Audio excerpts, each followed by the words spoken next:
Bismillahirrahmanirrahim. Assalamualaikum warahmatullahi wabarakatuh. Innal hamdalillah nahmaduhu wa nasta'inuhu wa nastaghfiruh wa na'udzu billahi min shururi anfusina wa min sayyiati a'malina. May yahdihillahu fala mudilla lahu wa may yudlil fala hadiya lahu.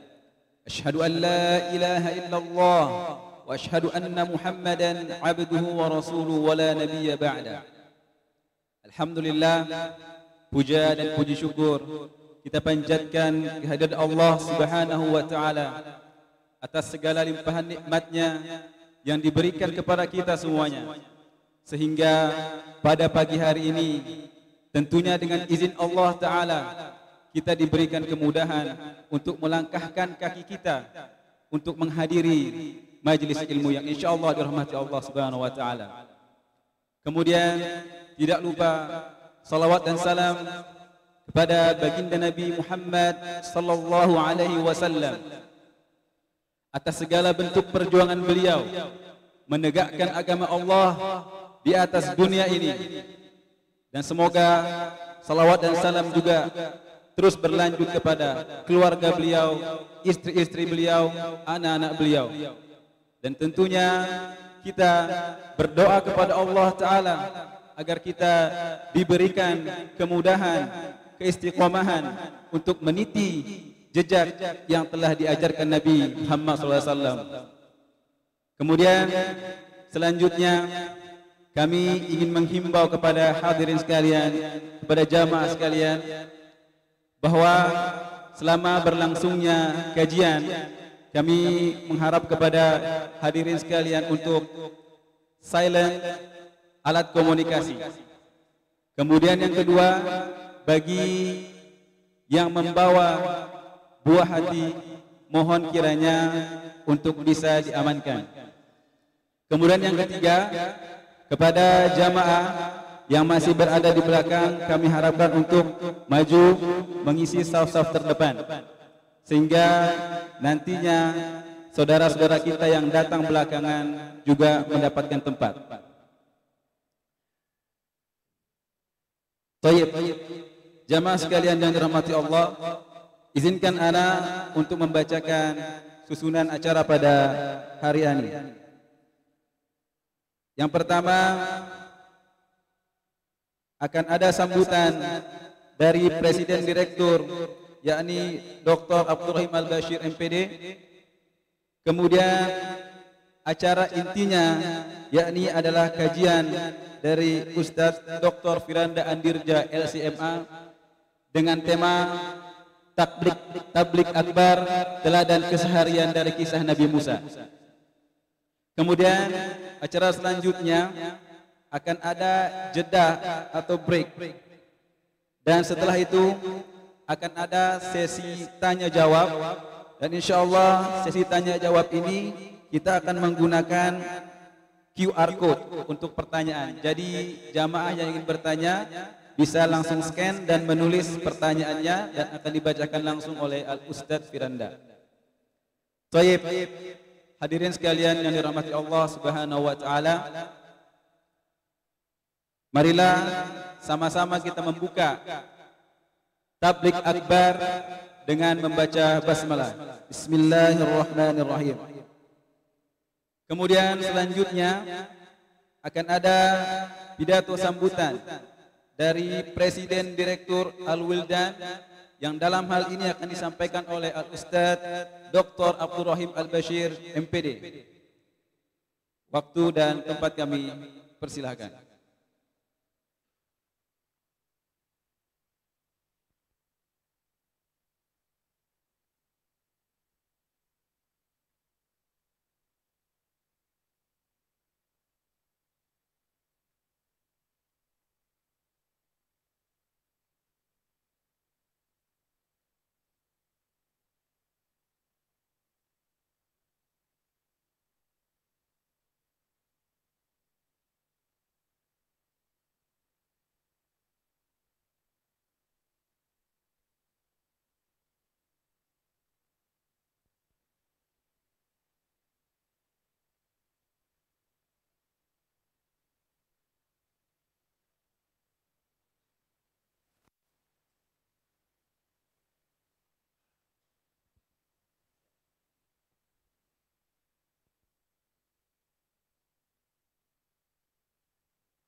Assalamualaikum warahmatullahi wabarakatuh.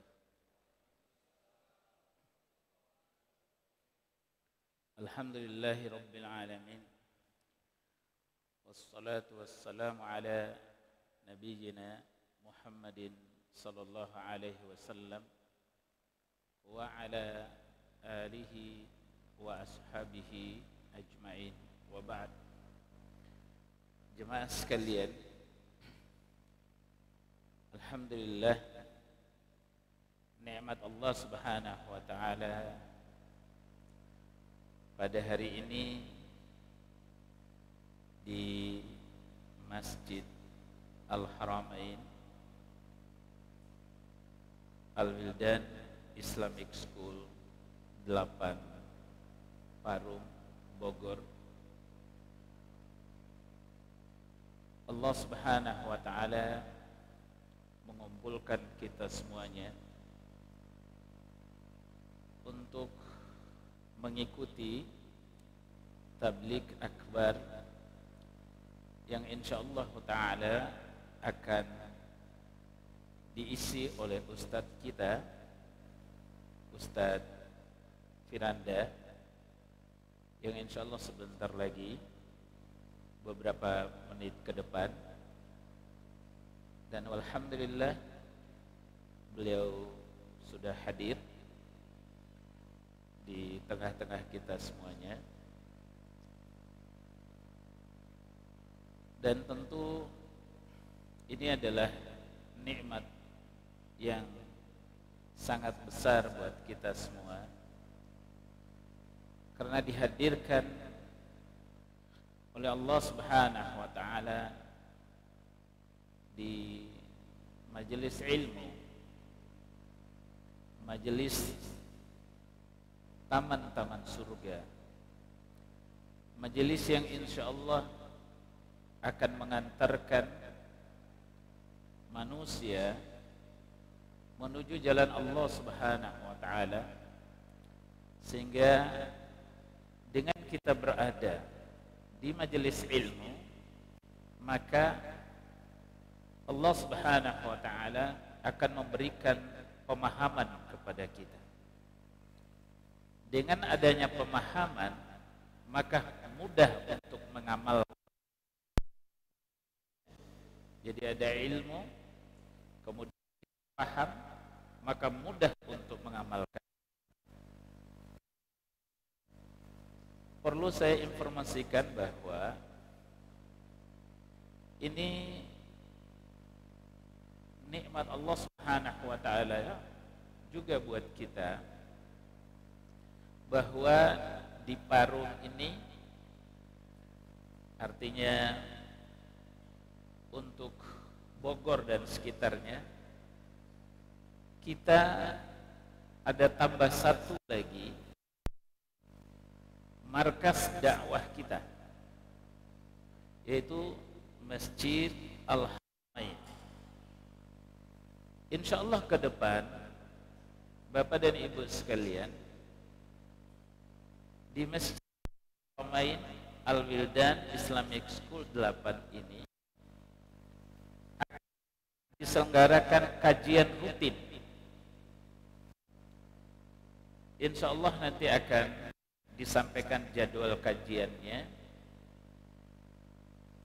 dan kajian itu akan dimulai insyaallah taala mulai pekan kedua Januari. Jadi setiap pekan ada kajian. Harinya nanti akan ditentukan. Bagi bapak-bapak dan ibu-ibu yang tadinya ada kesulitan untuk mendapatkan markas dakwah, walhamdulillah ini Masjid Al-Haramain jadi markas dakwah. Sebagai markas dakwah, tentu kegiatan hari-harinya adalah kegiatan keagamaan, kegiatan kajian keislaman.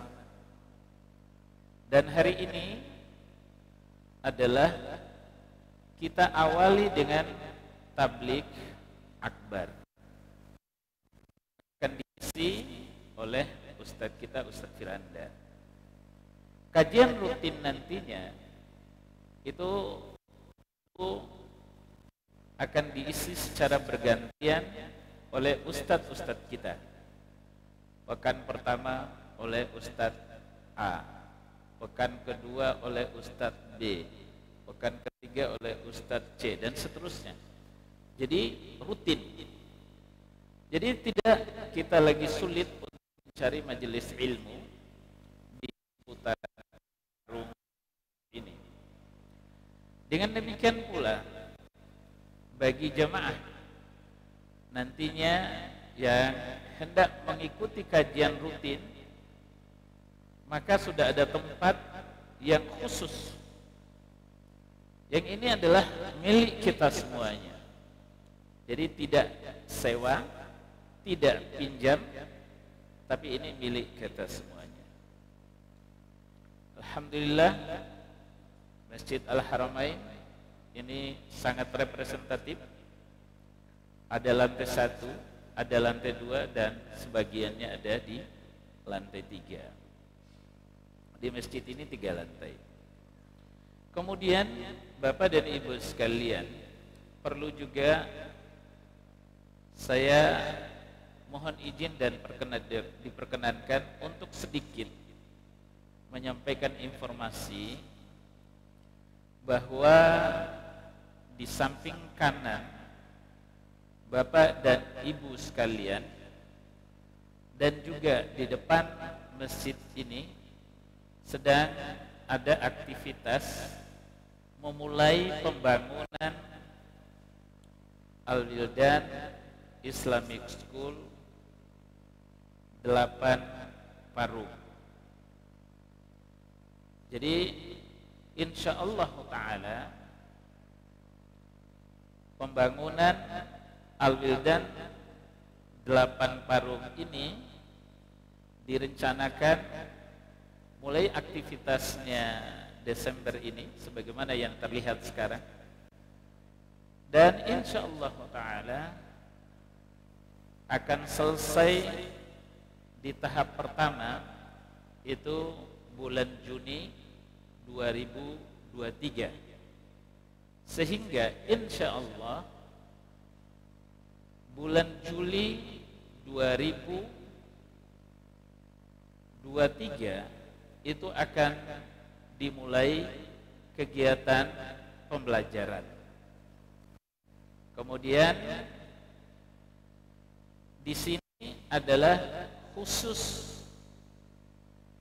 pesantren laki, SMP dan SMA yang fokus untuk jurusan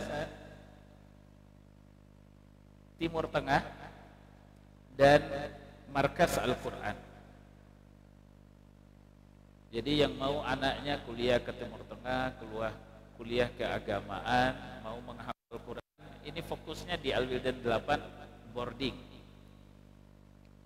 Khusus ikhwan atau laki-laki. Kemudian untuk program yang kedua adalah yang pulang pergi.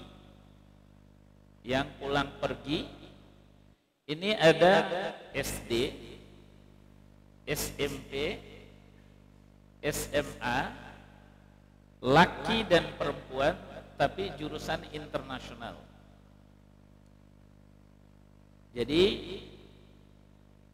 SD, SMP, SMA, laki dan perempuan yang pulang pergi jurusannya jurusan internasional. Apa makna jurusan internasional Bapak dan Ibu sekalian?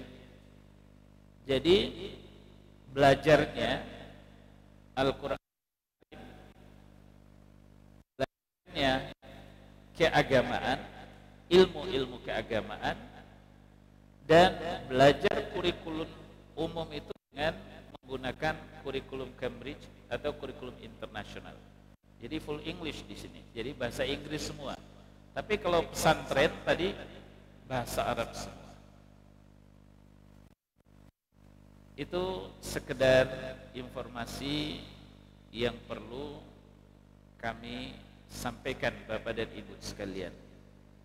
Walhamdulillah tahadus bin nikmah, nikmat Allah Subhanahu wa taala.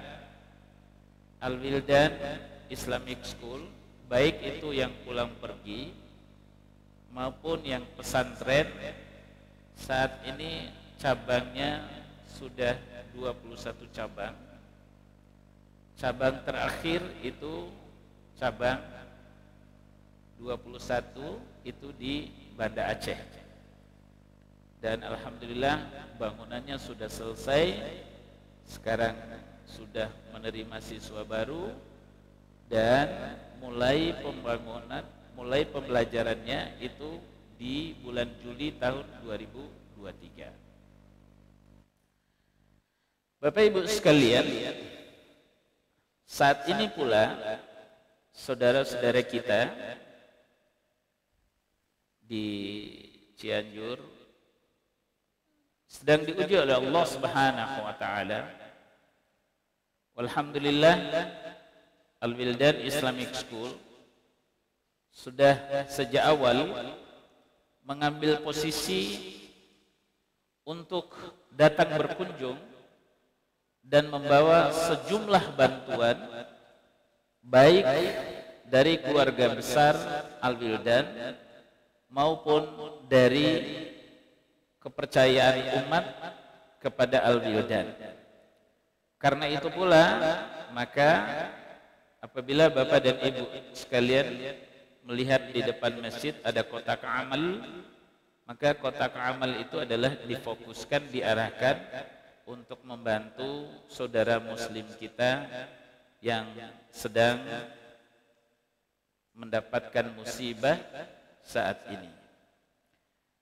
Barangkali itu informasi yang bisa saya sampaikan sekaligus membuka kegiatan tabligh akbar ini.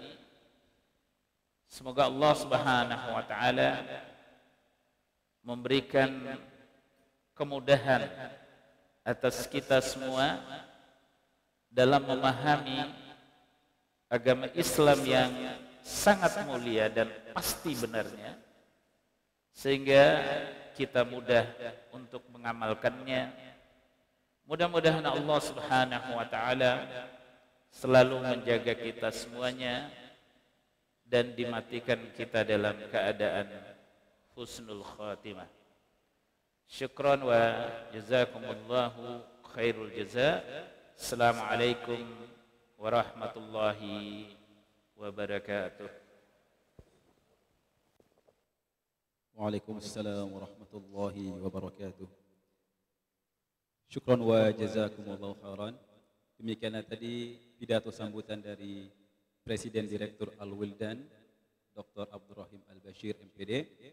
Kemudian sebelum kita memulai tabligh akbar, ada sedikit informasi bahwa di bawah ada tromol untuk saudara kita yang saat ini sedang diuji oleh Allah Ta'ala, yakni bagi jamaah nanti yang ingin mengisi tromol untuk sumbangan untuk saudara kita yang terkena musibah gempa di Cianjur, bisa nanti diisi. Kemudian jamaah sekalian, acara selanjutnya adalah acara inti, yakni tabligh akbar yang bertemakan teladan keseharian Nabi Musa alaihissalam, yang insyaallah akan dibawakan oleh Al-Ustaz Dr. Firanda Andirja LCMA. Kepada beliau kami persilakan.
Bismillahirrahmanirrahim. Assalamualaikum warahmatullahi wabarakatuh. Alhamdulillahi ala ihsani wa syukru lahu ala taufiqihi wa amtinani. Asyhadu an la ilaha illallah wahdahu la syarika lahu ta'ziman li sya'nih wa asyhadu anna Muhammadan abduhu wa rasuluhu da'ila ridwani. Allahumma salli alaihi wa ala alihi wa ashabihi wa ikhwani. Hadirin dan hadirat yang dirahmati oleh Allah Subhanahu wa taala. Insyaallah pada kesempatan yang bahagia ini kita akan bahas tentang kisah seorang nabi yang mulia, yaitu Nabi Musa alaihissalam, yang dimana beliau adalah nabi yang diberi gelar dengan Kalimullah, yaitu nabi yang diajak berbicara secara langsung oleh Allah Subhanahu wa taala. Tentunya selain beliau ada nabi yang lain seperti Nabi Adam alaihissalam berbicara langsung, demikian juga Nabi Muhammad sallallahu alaihi wasallam ketika Al-Isra dan Al-Mi'raj. Namun yang diajak berbicara berulang-ulang dan diabadikan dalam Al-Qur'an adalah Nabi Musa alaihissalam. Sehingga beliau secara spesifik diberi gelar dengan Kalimullah, yaitu orang yang diajak berbicara langsung oleh Allah Subhanahu wa taala. Kemudian Allah Subhanahu wa taala telah menyatakan bahwasanya Nabi Musa alaihissalam memiliki kedudukan yang tinggi di sisi Allah Subhanahu wa taala. Kata Allah Subhanahu wa taala, "Wa kana 'indallahi wajiha." Sungguhnya Musa alaihissalam memiliki kedudukan yang tinggi di sisi Allah Subhanahu wa taala. Di antara bukti akan tingginya kedudukan Nabi Musa alaihissalam, dialah yang berdoa kepada Allah agar Allah Subhanahu wa taala menjadikan kakaknya Harun menjadi seorang nabi. Waj'al li waziran min ahli Harun akhi. Ya Allah, jadikanlah Harun saudaraku menjadi pembantuku, yaitu membantuku dalam berdakwah. Akhirnya Allah Subhanahu wa taala mengangkat Harun sebagai nabi, yang Allah katakan dalam Al-Quran, wadhkur fil kitabi Musa, dan sebutlah dalam Al-Quran tentang kisah Nabi Musa, innahu kana mukhlasan wa kana rasulan nabiyya. Beliau adalah nabi yang dipilih oleh Allah Subhanahu wa taala, ya, dan seorang rasul sekaligus nabi. Ya. Wa nadainahu min janibi turil aymani wa qarrabnahu najiyya wa wahabna lahu min rahmatina akhahu Haruna nabiyya. Dan kami dekatkan Musa kepada kami di sisi Bukit Tursina dengan berbicara najiyya, ketika berbicara dengan Allah Subhanahu wa taala, wa wahabna lahu min rahmatina, dan kami anugerahkan kepadanya dengan kasih sayang kami akhahu Haruna nabiyya. Kami jadikan saudaranya Harun sebagai nabi. Jadi Harun menjadi nabi atas doanya siapa? Nabi Musa alaihissalam. Dan ini hal yang menakjubkan. Kita tahu betapa sering kita berdoa agar anak-anak menjadi soleh, agar suami menjadi soleh, agar istri menjadi soleha, agar teman kita dapat hidayah. Tapi terkadang dikabulkan, terkadang tidak dikabulkan. Tetapi Nabi Musa alaihissalam minta sekali saja kepada Allah agar Harun dijadikan nabi, bukan cuma dapat hidayah, bukan cuma orang soleh, bahkan jadi nabi, dan Allah kabulkan. Itulah di antara bukti wa kana indallahi wajiha, ya, bahwasanya Nabi Musa alaihissalam wajih, yaitu memiliki kedudukan di sisi Allah Subhanahu wa taala. Dan dia nabi yang paling sering Allah sebutkan kisahnya dalam Al-Qur'an. Allah ulang-ulang kisah Nabi Musa dalam banyak surat dengan berbagai macam cerita yang tidak Allah lakukan pada nabi-nabi yang lain. Kalau Allah sudah cerita Nabi Musa, Allah cerita panjang dalam surat ini, surat berikutnya, dan ini tidak kita dapati dalam kisah nabi-nabi yang lain, yang menunjukkan bahwasanya kisah beliau alaihissalam penuh dengan ibrah dan pelajaran. Kemudian Nabi SAW sendiri pernah berkata dalam satu hadis, beliau berkata, rahimallahu Musa laqad udhiya aktsara min dzalik. Semoga Allah merahmati Nabi Musa, sungguh dia telah diuji dengan lebih berat daripada ini, fasabara, dan dia bersabar. Nabi SAW mengucapkan perkataan itu ketika Nabi SAW dituduh oleh sebagian orang ketika pembagian ghanimah dari harta perang Hunain, maka ada sebagian orang Arab Badui yang tidak terima. Ya. Kemudian ada yang berkomentar, hadhihi qismah ma urida biha wajhullah. Ini pembagian tidak ikhlas. Jadi Nabi dituduh tidak ikhlas. Hadhihi qismatun ma urida biha wajhullah. Ini pembagian yang dilakukan oleh Muhammad, membagi ghanimah, pembagian yang tidak ikhlas. Kemudian dia berkata lagi, hadhihi qismatun ma udila fiha. Ini adalah pembagian yang tidak adil. Bayangkan Nabi Muhammad SAW dituduh tidak adil dan dituduh tidak ikhlas. Padahal dia seorang nabi. Makanya dia mengatakan, faman ya'dil illam ya'dil. Kalau aku adalah utusan Allah, tidak adil, terus siapa lagi yang adil? Siapa lagi yang adil? Rasulullah pernah berkata, ala ta'manuni wa ana aminu man fis sama. Tidakkah kalian percaya kepadaku sementara aku adalah kepercayaan yang di langit, kepercayaan Allah Subhanahu wa taala. Ketika Nabi dituduh tidak ikhlas dan tidak adil, saat itulah Nabi menyebutkan tentang Nabi Musa. Kemudian Nabi berkata untuk mentasliyah, menghibur dirinya sendiri, beliau berkata, rahimallahu Musa. Semoga Allah merahmati Nabi Musa. Laqad udhiya aktsara min dzalik. Musa telah diganggu oleh kaumnya lebih daripada ini, fasabara, dan beliau bersabar. Jadi Nabi SAW sendiri menyebutkan tentang kisah Nabi Musa untuk menghibur diri beliau ketika diganggu. Ikhwan dan akhwat yang rahmati Allah Subhanahu wa taala, di antara hal yang menakjubkan juga, Nabi Musa adalah orang yang berjasa bagi kita umat Muhammad sallallahu alaihi wasallam. Ketika Nabi sallallahu alaihi wasallam Isra Mi'raj, kemudian Nabi sallallahu alaihi wasallam naik ke langit ketujuh, kemudian bertemu dengan Allah, lantas Allah memberi perintah untuk salat 50 waktu, maka Nabi turun dan ketemu Nabi Musa di langit kelima atau langit keenam. Nabi ketemu Nabi Musa. Kemudian Nabi Musa bertanya, maka Rasulullah SAW menjelaskan Allah telah memberikan perintah salat 50 waktu. Maka apa kata Nabi Musa alaihissalam? Irji ila rabbik, kembalilah kepada Allah Subhanahu wa taala. Fatlub minhu takhfif, mintalah keringanan. 50 waktu sehari semalam terlalu berat.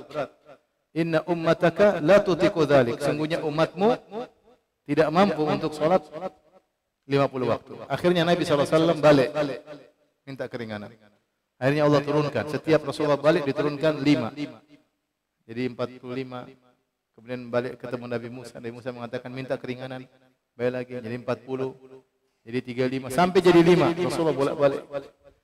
Ketika sudah 5 waktu, Nabi Musa berkata lagi, kembalilah kepada Rabbmu dan mintalah keringanan. Kata Nabi SAW, aku malu kepada Allah untuk minta keringanan lagi. Akhirnya terdengarlah ucapan, hiya khams, hiya wa hiya khamsun. Dia 5 waktu, namun pahalanya seperti 50 waktu. Sehingga dengan sebab nasihat Nabi Musa yang perhatian sama kita, akhirnya kita hanya diwajibkan sholat sehari semalam 5 waktu. Bayangkan kalau kita wajib sholat 50 waktu. Berat. Baru sedikit-sedikit sudah azan. Sedikit-sedikit sudah azan. Berat, enggak gampang. 5 waktu aja sudah berat, apalagi 50 waktu. Nah, kita jadi sholat 5 waktu sehari semalam ini berkat nasihat siapa? Nabi Musa alaihissalam. Jadi kita punya hutang budi sama Nabi Musa alaihissalam. Baik, ini sekilas tentang keutamaan Nabi Musa alaihissalam.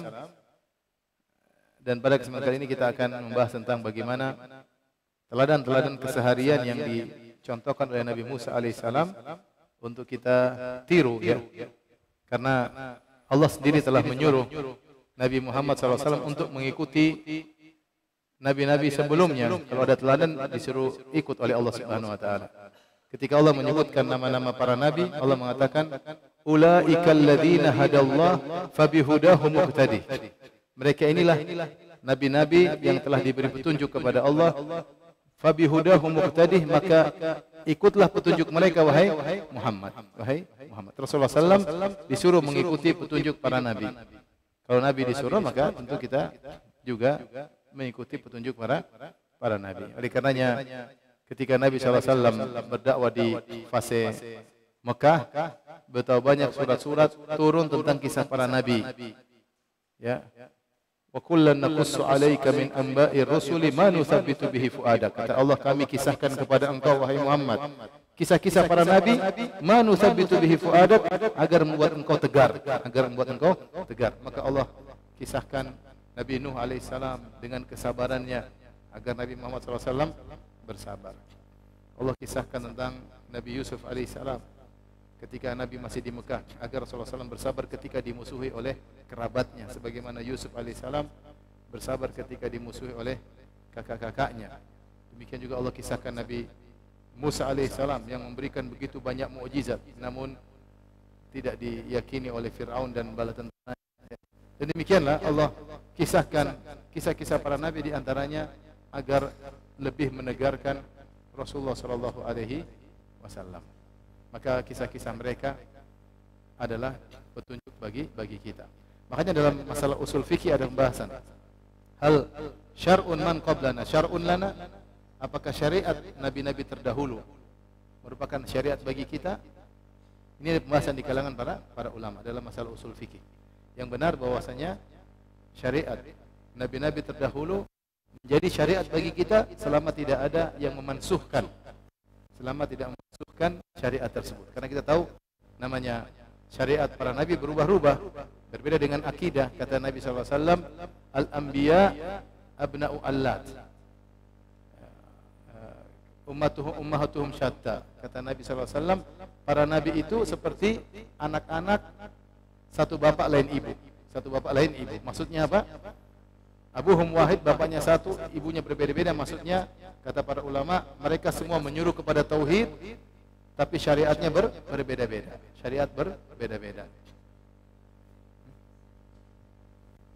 Ini lepas.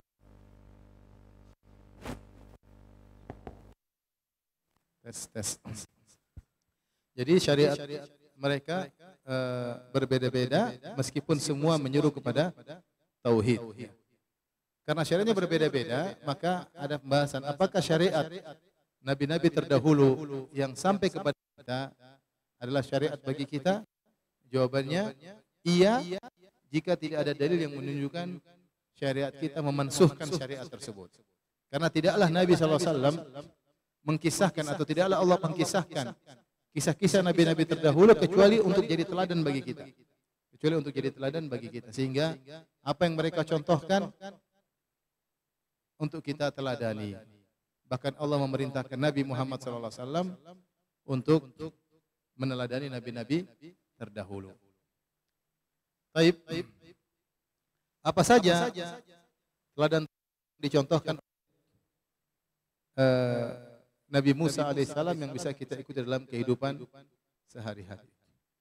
Kita tidak sedang menceritakan sejarah Nabi Musa alaihissalam karena sejarahnya sangat panjang, tapi kita hanya ingin mengambil cuplikan-cuplikan dari contoh-contoh keteladanan yang Allah kisahkan dalam Al-Quran atau dikisahkan oleh Nabi Muhammad SAW.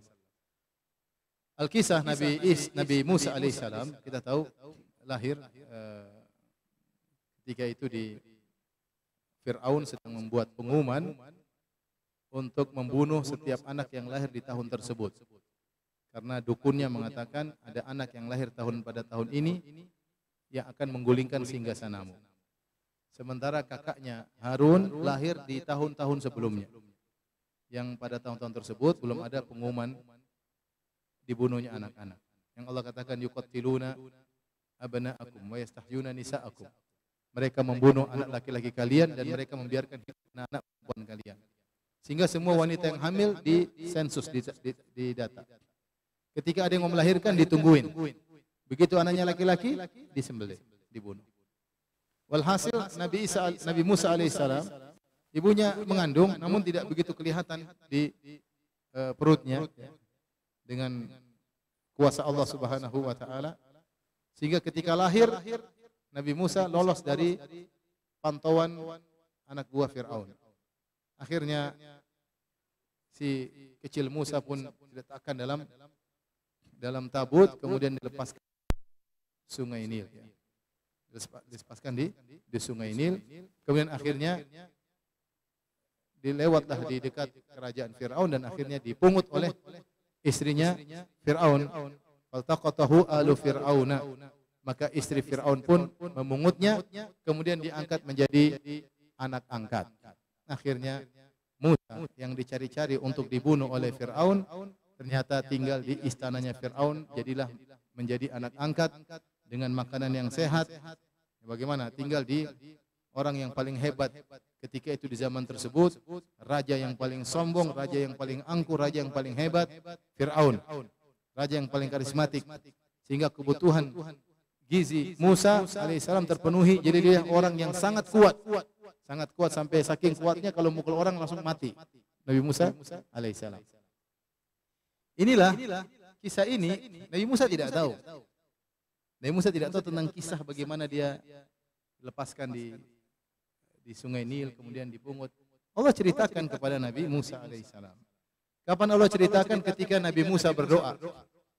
Ketika Nabi Musa berdoa untuk diutus kepada Fir'aun, maka Nabi Musa berkata dengan doa yang masyhur, Rabbi shrah li sadri wa yassir li amri wahlul 'uqdatam min lisani yafqahu qawli waj'al li waziran min ahli Harun akhi ushdud bi azri wa ashriku fi amri kay nusabbiha katsiran wa nadhkuruka katsiran innaka kunta bina basira qala qad utita su'laka ya Musa.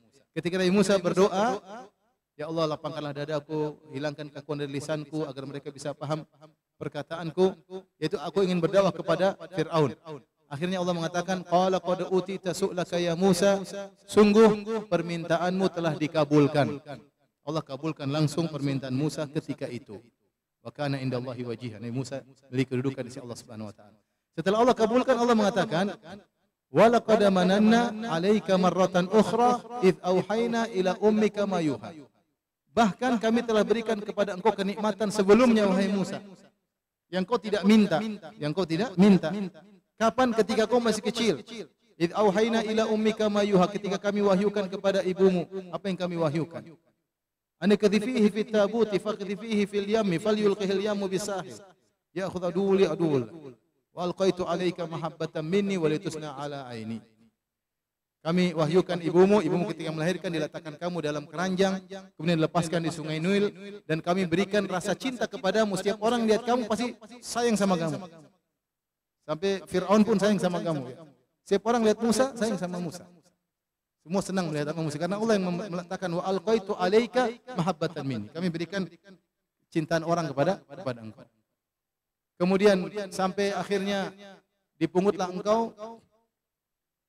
Akhirnya kakakmu datang ketika Fir'aun kebingungan ingin menyusuimu, memberi susu kepadamu. Akhirnya ternyata semua wahramna alaihil maradi, orang-orang semua ingin menyusui, tidak bisa. Musa, jadi begitu Fir'aun kelihat Musa, dia langsung tertarik. Langsung dia sayang sama Musa, diangkat jadi anak angkatnya, kemudian dia cari orang untuk menyusuinya.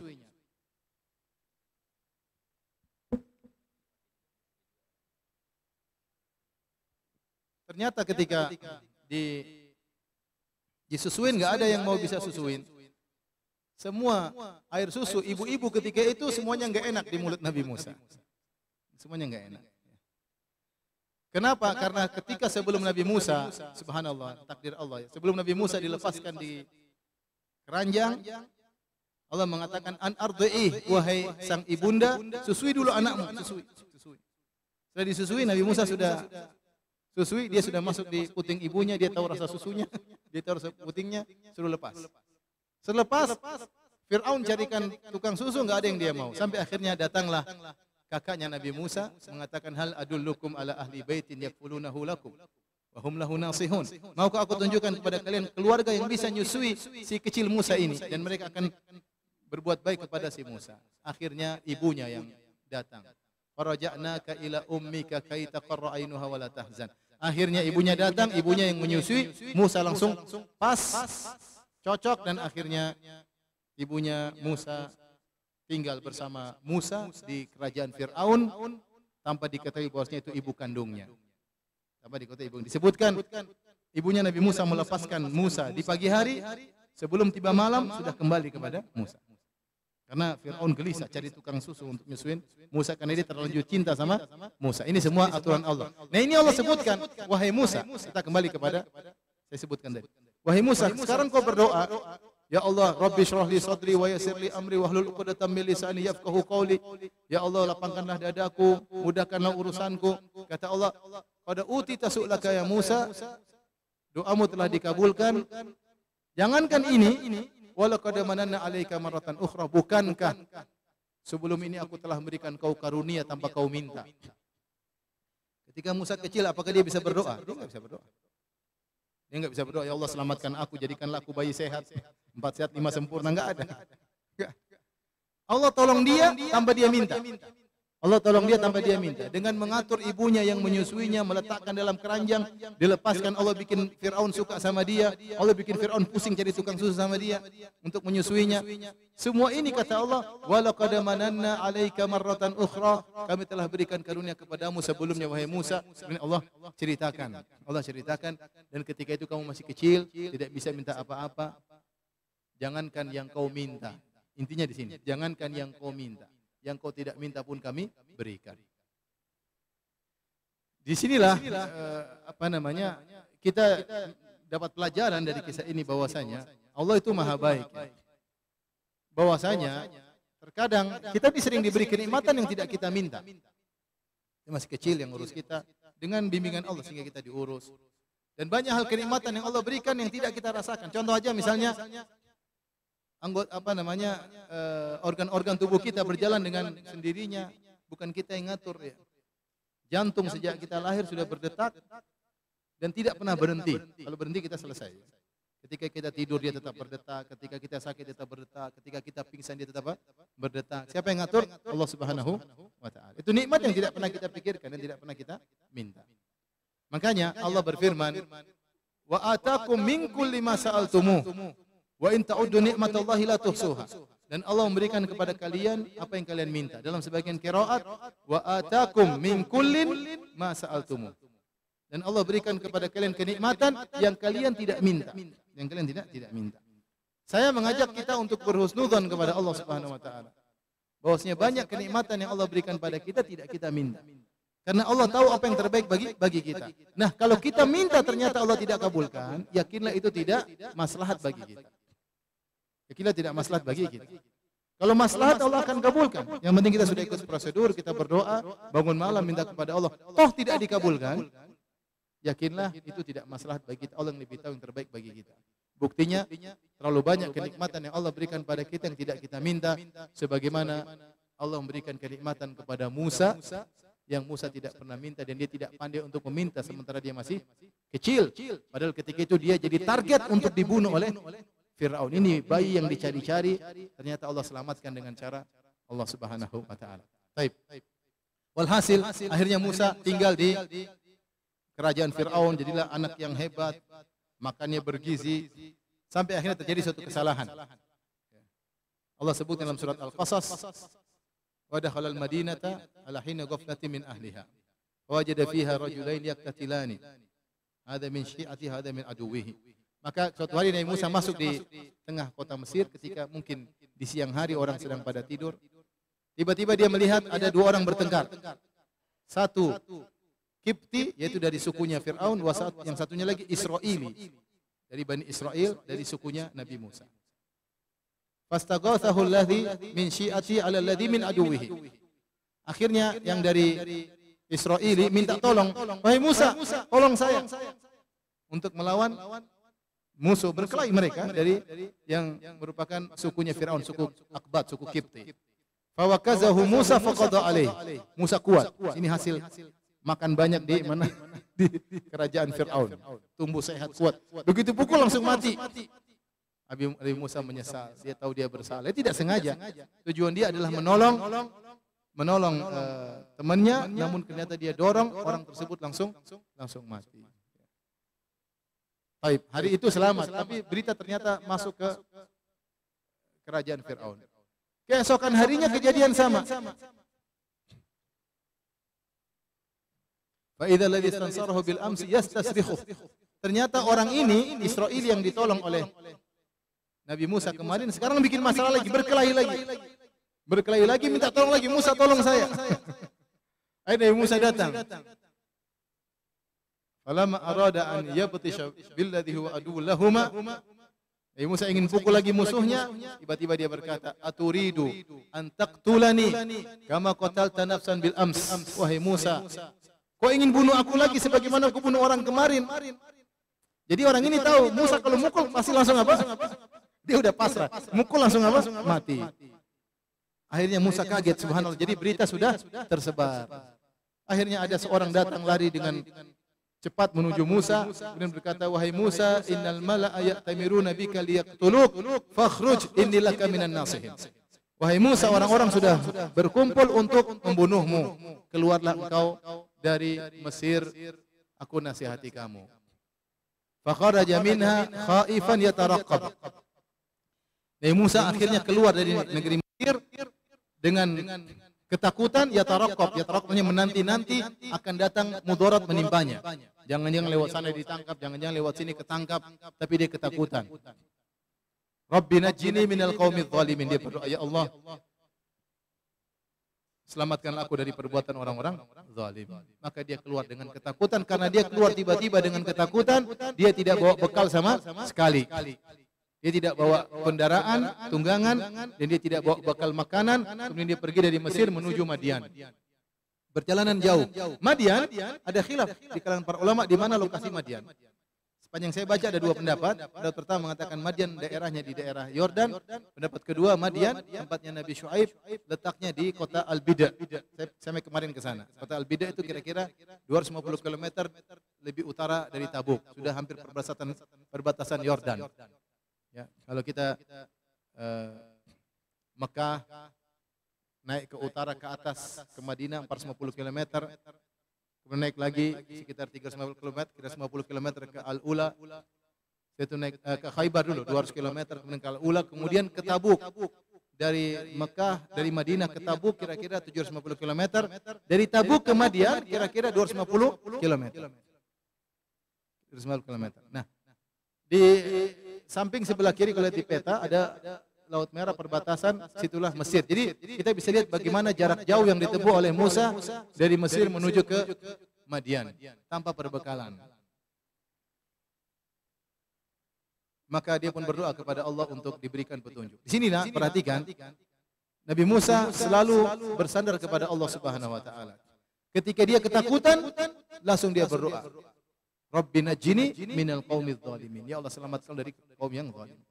Ini teladan bagi kita bahwasanya kalau kita dalam kondisi apapun selalu bersandar kepada Allah Subhanahu wa taala. Apalagi dalam kondisi genting. Sebelum kita berikhtiar, sebelum kita pergi kabur seperti Nabi Musa alaihissalam, sebelum kita minta tolong sama yang lainnya, pertama dulu langsung Rabbi najjini minal qaumidz zalimin. Ya Allah, selamatkan aku. Karena semua di bawah aturan Allah Subhanahu wa taala. Ketakutan adalah hal yang wajar. Nabi Musa ketakutan dengan disebut dengan khauf at-tabi'i, rasa takut yang wajar. Takut dibunuh, takut dikejar itu perkara biasa. Tetapi Nabi Musa ketika takut langsung dia sandarkan urusannya kepada Allah Subhanahu wa taala, Rabbi najjini minal qaumidz zalimin. Maka dia pun berjalan menuju Madian dengan penuh kelaparan. Sampailah dia tiba di sumur yang ada di Madian. Walamma warada ma'a Madian wajada alaihi ummatan minan nas yasqun. ووجد من دونهم امرأتين تذودان قال ما خطبكما قالتا لا نسقي حتى يصدر الرعاء وأبونا شيخ كبير فسقى لهما ثم تولى إلى الظل. Baik, Nabi Musa ketika sampai di Madian, dia baru masuk, tidak kenal siapapun, tidak ada orang dia kenal, dia dari suku lain, mereka suku lain. Tiba-tiba dia melihat ada suatu sumur, orang-orang banyak ngambil air di situ. Di tengah-tengah sekumpulan orang yang sedang mengambil air, tiba-tiba dia melihat ada dua wanita yang sedang menahan-nahan kambing mereka. Maka Nabi Musa bertanya, Nabi Musa langsung kasihan, lihat dua wanita ini menahan-nahan kambingnya mau pergi ke sumur ambil minum, ditahan-tahan sama mereka. Nabi Musa segera dengan kelembutan hatinya, dalam kondisi lapar, dalam kondisi capek, sampai disebutkan dia makan daun saja, sampai nampak hijau dalam tubuhnya karena daun yang dia makan selama perjalanan. Tidak ada roti, tidak ada daging. Ya. Akhirnya dia pun bertanya, "Ma khatbukuma?" Ada apa gerangan dengan kalian berdua? Kenapa tidak ambil air? Qalata la nasqi hatta yasdirar ri'ah. Kami tidak bakalan ambil air sampai para laki-laki pergi meninggalkan sumur. Baru kami ambil air. Adapun kenapa kami datang ke sini, harusnya pekerjaan laki-laki, karena di rumah tidak ada laki-laki. Ada laki-laki sudah tua. Wa abuna syaikhun kabir. Ayah kami sudah tua, makanya enggak bisa ngambil air, maka kami yang ngambil air. Nabi Musa dengan penuh perhatiannya langsung dia ambilkan air buat wanita tersebut. Kemudian dia setelah itu wanita tersebut pergi, tsumma tawalla ila dhil, pun bernaung ke bawah sebuah pohon. Entah dia mau ketemu siapa, tidak ada yang dia kenal. Tidak seorang pun dia kenal di situ. Dia hanya bersandar kepada Allah. Kemudian dia berkata, "Rabbi inni lima anzalta ilayya min khairin faqir." Ini doa yang sering saya dengar dibaca oleh Imam Masjid Nabawi, Syekh Abdul Muhsin Al-Qasim. Dia sering doa ini kalau lagi kunut, lagi Ramadan, ya. Rabbi inni lima anzalta ilayya min khairin faqir. Ya Allah, aku ini butuh dengan kebaikan yang kau turunkan kepada aku. Kata sebagian ahli tafsir, dia minta roti. Nabi Musa lapar, minta apa? Minta roti. Tapi ada keteladanan yang kita lihat di sini. Pertama, bagaimana sikap Nabi Musa yang peka terhadap orang yang perlu bantuan. Dan itulah sifat-sifat para nabi. Lihat ada orang kesulitan, segera dia peka untuk segera membantu. Ya. Lihatlah bagaimana Nabi Isa alaihissalam disebutkan dalam Al-Quran. Nabi Isa berkata, "Waja'alni mubarakan aynama kuntu." Allah menjadikan aku berkah dimanapun aku berada. Di antara tafsiran para salaf, qadda'an lil hawaij. Nabi Isa suka membantu orang lain, suka memenuhi hajat keperluan orang lain. Dia punya sifat, makanya disebut dia berkah. Ya, lihatlah Nabi Muhammad SAW, Ibnu Abbas mensifati Nabi Muhammad SAW, bahwasanya kebaikan Rasulullah SAW, ya, wala Rasulullah SAW, ya, lebih cepat daripada ar-rihil mursalah. Ya. Rasulullah SAW ajwadu bil khair min ar-rihil mursalah. Rasulullah SAW lebih baik daripada angin yang berhembus kencang. Kata para ulama yang dimaksud, kenapa Rasulullah SAW dikatakan lebih baik daripada angin yang berhembus kencang? Karena angin itu memiliki dua sifat. Sifat pertama, cepat berhembus. Yang kedua, hembusnya tersebar. Nah, kebaikan Nabi kira-kira seperti itu. Nabi kalau berbuat baik cepat dan cepat tersebar. Cepat tersebar. Itu sifat para Nabi. Di antaranya, Nabi Musa alaihissalam ketika melihat dua wanita ini kesulitan, maka dengan kebaikan fitrahnya dia segera ingin bantu dua wanita tersebut, peka terhadap kesulitan orang lain. Oleh karenanya, kita dalam kehidupan ini, kita ngaji, ikut pengajian, kita harus ada praktek. Di antara praktek, kalau ada orang yang kesulitan, kita harus peka. Ya. Kita harus peka. Ya. Membantu orang sebisa mungkin, apakah dengan materi, apakah dengan tenaga, apakah dengan pikiran, apa dengan nasihat. Kalau kita bisa bantu. Ya. Kita bisa bantu. Ya. Ada saatnya kita baca Quran, ada saatnya kita ngaji, ada saatnya kita praktek. Maka Nabi Musa alaihissalam di tengah dia saat kelaparan, dia sempat peka sama dua wanita tersebut, maka dia pun datang hendak menolong. Lihatlah Nabi Musa alaihissalam ketika dia ngobrol sama dua wanita tadi, ya, dan zahirnya dua wanita ini wanita yang soleha. Buktinya apa? Buktinya dia tidak mau campur dengan laki-laki. Laki-laki pergi dulu, la naski hatta yasdur ri'a, kami tidak akan ngambil air sampai laki-laki pada pergi. Jadi laki-lakinya pada pergi dulu, baru dia mau ngambil air. Menunjukkan dia tidak ingin ada bercampur baur. Mereka berdua tidak ingin bercampur baur. Dan zahirnya orang-orang ini orang-orang yang tidak benar, para laki-laki tersebut. Kenapa tidak benar? Kalau mereka laki-laki yang baik, mereka harusnya mendahulukan wanita. Apalagi wanita tersebut cuma dua orang. Ini di antara bantahan dari sebagian ulama yang mengatakan merupakan kesalahan yang menyangka bahwasanya ayah dari dua wanita ini adalah Nabi Syuaib. Salah. Kenapa salah? Ayah meskipun sama-sama tinggal di Madian, tapi ayah dari kedua wanita ini bukanlah Nabi Syuaib. Karena kalau ayah dua wanita ini, Nabi Syuaib, tentu orang-orang akan hormat sama dia. Dan mereka adalah murid-muridnya Nabi Syuaib alaihissalam. Namun ternyata para lelaki tersebut cuek dengan dua wanita ini. Bahkan tidak didahulukan, bahkan dicuekin. Maka dan mereka berdua wanita solehah sehingga tidak ingin masuk di tengah para lelaki. Maka Nabi Musa pun berbicara dengan mereka. Dan Nabi Musa alaihissalam ketika berbicara dengan mereka pun bicara secukupnya. Beliau berkata, ma khatbukuma, ada apa gerangan dengan kalian berdua? Ya. Tidak banyak bicara karena dia pemuda dan dua wanita pemudi-pemudi. Namun perlu untuk dibantu. Ya. Perlu untuk dibantu. Ya. Tidak bilang, ukhti dari mana? Ukhti namanya siapa? Tinggalnya di mana? Nomor teleponnya mana? Nomor WhatsApp-nya berapa? Enggak ya. Jadi Nabi Musa ngomong seperlunya. Ngomong seperlunya. Karena dia tujuannya membantu. Kedua wanita ini pun menjelaskan, kami tidak bisa mengambil air kecuali sampai mereka pergi. Akhirnya Nabi Musa pun menolong mereka berdua tanpa pamrih, tanpa mengharap apapun, tanpa ada persyaratan apapun, membantu begitu saja. Setelah mereka pergi, Nabi Musa kembali pergi ke sebuah pohon, bernaung di bawahnya. Tidak tahu apa yang harus dia lakukan, dia hanya bisa berdoa. Tidak ada orang dia kenal di situ sama sekali. Akhirnya dia berdoa, ya Allah, aku minta kebaikan darimu. Kata para ahli tafsir, minta roti. Ini dalil bahwasanya seorang minta kepada Allah apa saja. Apa saja. Dalam sebuah hadis qudsi yang masyhur, apa kata Allah Subhanahu wa taala? Ya ibadi kullukum ja'i' illa man at'amhu.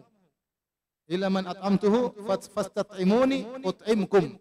Kata Allah, wahai hamba-hambaku, kalian semuanya lapar kecuali yang aku kasih makan. Maka mintalah makan kepadaku, niscaya aku akan berikan makanan kepada kalian. Kullukum arin illa man kasautuhu fastaksuni uksikum. Ya, berilah kalian semua dalam kondisi tidak berpakaian kecuali yang aku kasih pakaian. Mintalah pakaian kepada aku, niscaya aku akan berikan pakaian kepada kalian. Kullukum dhalun illa man hadaituhu fastahduni ahdikum. Wahai hamba-hambaku, kalian seluruhnya sesat kecuali yang aku beri hidayah, mintalah hidayah kepadaku. Ibnu Rajab Al-Hambali rahimahullah ketika mengomentari hadis ini, beliau berkata, ini dalil bahwasanya Allah menyuruh kita minta kepada Allah meskipun perkara-perkara yang sepele, minta makan. Untuk kita minta makan mungkin perkara sepele.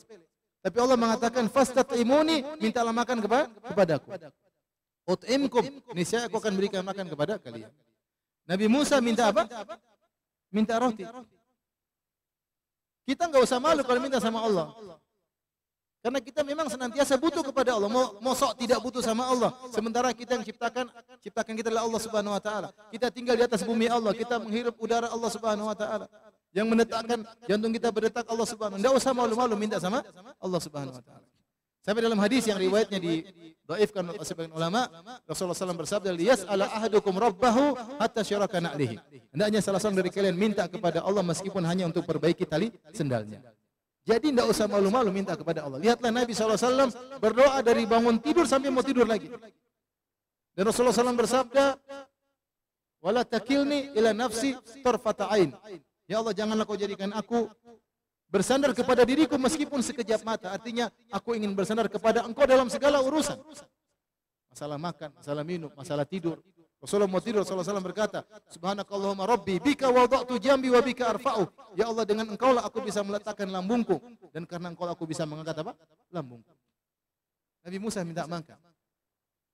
Subhanallah. Jadi, tidak usah malu-malu minta sama Allah Subhanahu wa ta'ala. Kalau Allah sering diminta, Allah semakin senang. Karena doa adalah ibadah. Semakin seorang minta, semakin orang merengek-rengek, semakin permintaannya mendesak, ya Allah, ya Allah, ya Allah, Allah semakin senang. Allahu yaqdabu in tarakta su'alahu. Wa bunayya Adam hina yus'alu yaqdabu. Kata seorang penyair, Allah itu marah kalau engkau tidak minta kepadanya. Adapun anak Adam kalau diminta-mintai ngamuk. Minta terus kita jengkel. Kalau Allah kita mintai, kita semakin tinggi derajatnya. Semakin kita menghinakan diri, semakin tinggi derajat kita. Kalau anak Adam kita minta sama manusia, semakin kita minta kita semakin hina di hadapannya. Semakin kita minta kita ditinggalkan sama dia, semakin kita minta dia jengkel sama kita. Jadi jangan pernah ragu untuk minta kepada Allah dalam segala minta kepada Allah Subhanahu wa taala. Itulah contoh dari Nabi Musa alaihissalam minta agar dikasih roti oleh Allah Subhanahu wa taala. Akhirnya Allah kabulkan. Tidak lama kemudian datanglah salah satu dari dua akhwat tersebut. Ja'at ihdahuma tamshi ala istihya. Datanglah salah satu dari dua wanita tersebut jalan dengan malu-malu. Wanita memang harus begitu, malu-malu. Jangan enggak punya malu. Zaman sekarang banyak rasa malu wanita hilang. Laki-laki yang malu-malu sama wanita. Laki-laki yang malu sama wanita. Wanita yang enggak malu sama lelaki. Ini malu. Kemudian mengatakan, "Ya Musa, inna abi yad'uka liyajziyaka ajra ma saqaita lana." Wahai Musa, sungguhnya ayahku mengundangmu untuk memberi upah atas kebaikan yang kau lakukan kepada kami. Nabi Musa tidak mengatakan, enggak. Nabi Musa ikut jalan, mau dikasih makan. Ini dalil bahwasanya kalau seorang melakukan sesuatu dengan niat tanpa pamrih, terus dikasih pamrih, dia terima, nggak ada masalah. Nabi Musa membantu dua wanita tadi tidak niat untuk dikasih, tapi ketika dia dikasih, dia terima, dia ambil. Dan dia berangkat menuju ke rumah lelaki tersebut, wanita tersebut, dua wanita dan ayahnya. Kemudian waqassu alaihil qasasa, kemudian diceritakan tentang kisahnya. Dan itu pentingnya, tidak mengapa kita curhat, bukan untuk mengadu takdir nasib kita kepada orang, tidak, tapi mencari solusi. Jadi boleh kita menyebutkan tentang masalah yang kita hadapi, tapi bukan mengeluhkan Allah kepada manusia. Tapi dalam rangka mencari apa? Solusi. Yang tidak boleh kita menceritakan kesulitan hidup kita dalam rangka seakan-akan kita, waduh takdir saya begini. Kita mengeluhkan Allah yang telah mentakdirkan seperti ini, tidak boleh seperti ini. Disebut oleh para ulama, engkau mengeluhkan Allah kepada manusia. Harusnya kau keluhkan manusia kepada Allah. Bukan mengeluhkan manusia Allah kepada manusia. Tapi kalau kau cerita dalam rangka mencari solusi, sekedar cerita, enggak ada masalah. Wa qassa alaihil qasas. Musa cerita, curhat, enggak ada masalah dengan mencerita begitu, agak ada kelapangan darah, melepaskan kelapangan di dada jadi lapang. Kemudian mencari solusi. Oke. Wa qassa alaihil qasas. Dia pun ceritakan kepada laki tersebut, apa kata laki tersebut? La takhaf. Najauta minal qaumidz zalimin. Jangan takut, kau sudah selamat. Kenapa sudah selamat? Karena ini wilayah kekuasaan, bukan kekuasaan Fir'aun. Fir'aun Tuhan di Mesir doang ya. Cuma jadi bos di Mesir, ngaku Tuhan di Mesir. Ini Madian sudah keluar kekuasaan, jangan kau khawatir. Maka akhirnya Nabi Musa di situ dijamu oleh ayah dua wanita tersebut. Kemudian tiba-tiba salah seorang dari dua wanita tersebut berkata, "Ya abati istajirhu." Wahai ayahanda, kerjakanlah Musa. Inna khairu man istajarta al-qawiyul amin. Sungguhnya orang yang paling baik kau pekerjakan adalah lelaki yang kuat dan terpercaya. Dan inilah standar profesional adalah kuat dan terpercaya, ahli dan amanah. Ahli dan amanah. Timbul pertanyaan, dari mana wanita ini tahu bahwasanya Musa adalah al-qawiyul amin, adalah lelaki yang kuat dan terpercaya? Maka para ahli tafsir menjelaskan. Wanita ini mengetahui Nabi Musa kuat karena Nabi Musa alaihissalam ketika menolong mereka, kemudian mengambilkan air. Ketika mengambilkan air, Nabi Musa membuka tutup sumur, yang tutup sumur tersebut sangat berat. Yang bisa membukanya adalah 8 lelaki. Ternyata Musa sendirian bisa buka tutup sumur tersebut. Ini menunjukkan dia kuat. Belum kalau dilihat Nabi Musa pukul orang langsung mati ya. Nabi Musa kuat, ngangkat tutup sumur sendirian kuat. Kemudian tahu dari mana amanah? Amanah kelihatan dari beberapa hal. Amanah pertama, bagaimana Nabi Musa alaihissalam berbicara dengan mereka dengan secukupnya. Tidak ngalor ngidur, menggoda putri orang, enggak. Dia ngomong secukupnya. Dalam rangka ada keperluan. Tidak mengapa kita berbicara dengan wanita seperlunya, tidak jadi masalah. Bukan kemudian ngomong sama perempuan yang bukan mahram kita, bahkan ngomong sama istri orang, cengengesan, ketawa ketiwi, ngobrol sampai setengah jam, ini enggak benar, tidak amanah. Mereka tahu Nabi Musa amanah. Yang kedua disebutkan oleh para tafsir, ketika Nabi Musa berjalan menuju ke rumah mereka, disitulah nampak amanah Nabi Musa. Kenapa? Karena Nabi Musa menyuruh wanita tersebut di belakang Nabi Musa alaihissalam di depan. Karena kalau wanita tersebut di depan, Nabi Musa belakang, khawatir Nabi Musa melihat lekukan tubuh wanita tersebut. Maka Nabi Musa di depan, perempuan di belakang. Kalau belok kanan, perempuan lempar kerikil ke kanan, Nabi Musa belok kanan. Kalau lurus dia lempar ke depan, Nabi Musa jalan depan. Kalau belok kiri, dia lempar kerikil ke kiri. Ini menunjukkan amanahnya Nabi Musa alaihissalam, padahal mereka cuma berduaan ketika itu.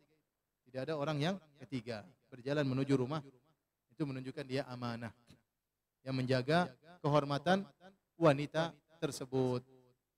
Dari situlah sang wanita bisa menyimpulkan bahwasanya Nabi Musa adalah orang yang terbaik untuk dipekerjakan karena dia ahli, kuat, dan dia amanah.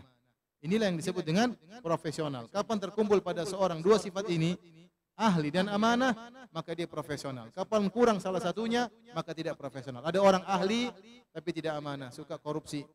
Ada orang yang amanah tapi tidak ahli, pekerjaan enggak jalan karena tidak ahli. Jujur doang tidak cukup, harus jujur dan memiliki keahlian, baru disebut dengan profesional. Maka jika seorang dalam menjadi seorang pegawai atau seorang pekerja kurang salah satu dari dua sifat ini, maka dia perbaiki. Jika dia sudah jujur, alhamdulillah. Ternyata dia kurang ahli, dia harus ikut pelatihan-pelatihan sehingga dia bisa menjadi seorang yang ahli. Kalau dia sudah ahli namun tidak jujur, segera dia bertobat kepada Allah agar dia bisa menjadi orang yang amanah. Kampal terkumpul keduanya, maka dia adalah orang yang profesional. Dan Nabi SAW bersabda, "Innallaha yuhibbu idza amila ahadukum amalan an yutqinahu." Sungguhnya Allah suka pada seorang hamba jika melakukan suatu kegiatan dia profesional. Baik, akhirnya Nabi Musa pun kerja.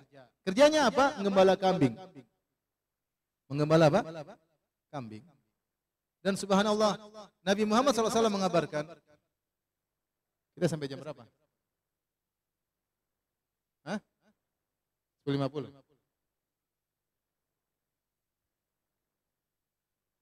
Nabi Muhammad SAW mengabarkan kepada kita bahwasanya tidak ada seorang nabi pun kecuali ra'il ghanam.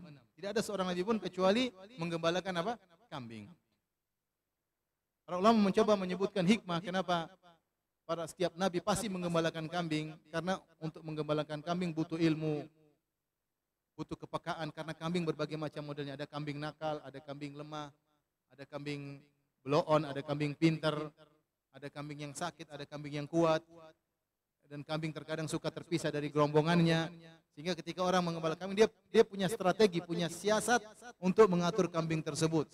Dan ilmu siasat ini diperlukan ketika untuk mendidik atau berdakwah untuk menghadapi berbagai macam model manusia. Ini perkataan sebagian ulama mencoba mencari hikmah. Yang menjadi perhatian saya di sini, subhanallah, Nabi Musa tinggal di Mesir, tinggal di kerajaan Fir'aun, jadi seorang anak angkat, jadi pangeran, tinggal di situ, luar biasa.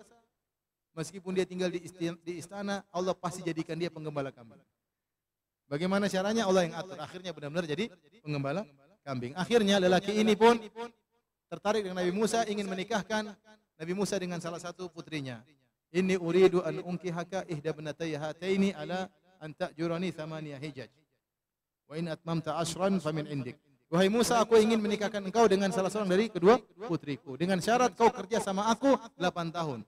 Kalau kerja 10 tahun terserah engkau. Tapi minimal 8 tahun jadi penggembala kambing, ngurus kebun. Nabi Musa terima.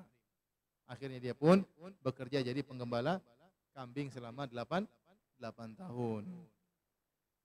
Dan ini dalil bahwasanya mahar bisa dalam bentuk materi, bisa dalam bentuk jasa. Bisa dalam bentuk apa?